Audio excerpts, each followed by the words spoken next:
C'est dans ce contexte que les députés français examinent cet après-midi un projet de loi visant à ratifier un accord de coopération entre l'Union européenne et l'Afghanistan. L'immigration pourrait surgir au cœur du débat puisque ce texte devrait simplifier les expulsions de ressortissants afghans de Paris vers Kaboul. Or, cela intervient au moment où la situation insécuritaire, vous l'avez compris, s'est fortement dégradée dans le pays. À cette occasion, nous recevons Bahar Makoy. Bonjour, journaliste pour information, pour Info Migrants. Première question, Bahar, comment cela se passe aujourd'hui? La France expulse-t-elle facilement vers l'Afghanistan? Alors non, jusqu'à présent, la France, elle évitait d'expulser des ressortissants afghans vers l'Afghanistan. Nous, on a demandé des chiffres au ministère de l'Intérieur en France. Il y a eu 11 expulsions en 2017, 11 en 2018 et 11 en 2019. Donc on peut les compter sur les doigts d'une main. Et par nos propres sources, Info Migrants a une équipe de journalistes afghans. On a su par le ministère de la Migration en Afghanistan que 2 de ces expulsions, elles ont eu lieu en septembre. Par le hasard du calendrier, aujourd'hui même, alors que les députés vont parler des renvois forcés de migrants afghans vers Kaboul. En ce moment même, il y a un migrant afghan qui est dans un avion direction Kaboul. Et la première expulsion qui a eu lieu au mois de septembre, elle a concerné un cas assez particulier. Il s'agissait d'un migrant qui a été débouté du droit d'asile et qui a été condamné par la justice française avec des soupçons de volonté de passer à un acte terroriste sur le territoire européen.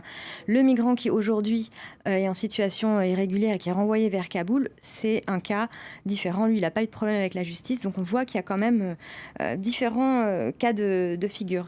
Dans tous les cas, le ministère de l'Intérieur, il est assez discret. Il n'aime pas trop communiquer sur ces chiffres. On sent qu'il y a une certaine gêne. C'est assez opaque. C'est assez opaque, ouais. Mais les chiffres restent quand même...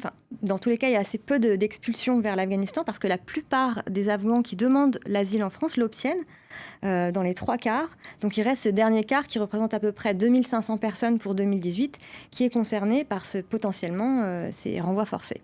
L'accord en examen à l'Assemblée nationale engendrera-t-il, selon vous, une accélération de ces retours forcés d'Afghans déboutés du droit d'asile en France? Alors cet accord, il comprend un volet sur les flux migratoires et irréguliers, le contrôle de ces flux. Et dans ce volet, il y aurait peut-être un texte qui va faciliter des accords de réadmission. L'idée, en fait, c'est de faciliter d'un point de vue administratif, simplifier les démarches pour que ces migrants puissent être renvoyés plus simplement vers l'Afghanistan. Il y a déjà un accord de coopération entre l'Union européenne et l'Afghanistan à ce sujet, mais semble-t-il, il s'agirait là de simplifier les démarches. Et lors de l'examen de ce texte par le Sénat, donc il a ratifié, c'est pour ça que ça passe à l'Assemblée nationale, il y a un rapporteur qui a dit que la France, elle comptait augmenter ces renvois forcés. Et donc il y a vraiment une tendance qui se dessine. On sent que la France commence à afficher l'intention d'en faire un petit peu plus. Même si en parallèle, l'État français, il accentue quand même tous ses efforts sur les retours les aides volontaires, les retours volontaires, en attribuant une aide financière à ces migrants pour les inciter à rentrer par eux-mêmes. L'État français, il y a quelques semaines, a mis en place une mesure pour augmenter cette aide au retour volontaire à 2 500 € pour les Afghans, spécifiquement jusqu'à la fin de 2019. Donc, on essaie clairement de convaincre effectivement de rentrer en Afghanistan. Ça veut dire quoi? Ça veut dire que l'État français estime que le pays est un pays sûr maintenant? Alors, c'est tout le problème. Vous venez d'en parler. Il y a eu encore une attaque ce matin. Il y en a quasiment.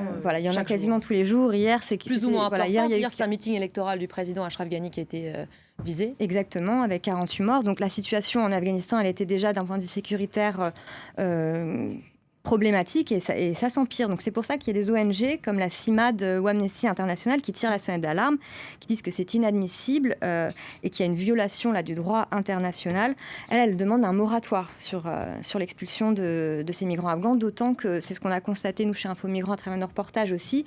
Pour un certain nombre d'entre eux, ils vont vers l'inconnu, en fait. Ce sont des gens qui soit n'ont plus de famille parce qu'elle a été décimée ou que leur famille vit à l'étranger, soit des gens qui se sont réfugiés dans des pays tiers pour fuir la guerre depuis l'enfance, qui ont grandi par exemple en Iran, qui ensuite se retrouvent en France et on les renvoie vers l'Afghanistan, qui est un pays qui est inconnu pour eux en fait.